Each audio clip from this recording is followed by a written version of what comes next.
Is there a living or historical figure who has had a significant influence on your mannerisms and priorities?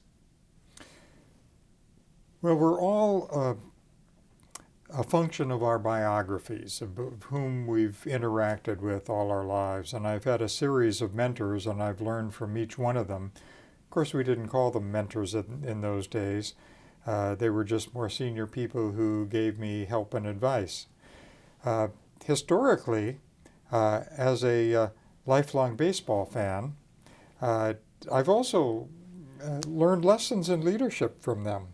And one of them is Joe McCarthy, who was a manager of the Chicago Cubs. And the story here is that Hack Wilson was an outstanding baseball player, became a Hall of Famer, started out with the New York Giants. And John McGraw, another legendary manager, played what we call small ball. That is before Ruth really introduced the home run. And Hack Wilson was not a great small ball player, but he was very talented.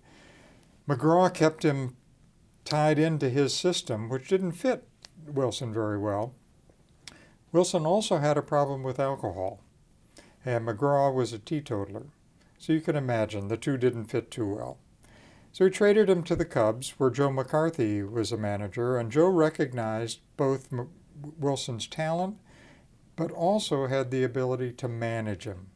So we worked with him on his drinking problem, kept that under control, and Hack Wilson went on to set the National League record for most home runs in a season and still owns the record for most RBIs in a season.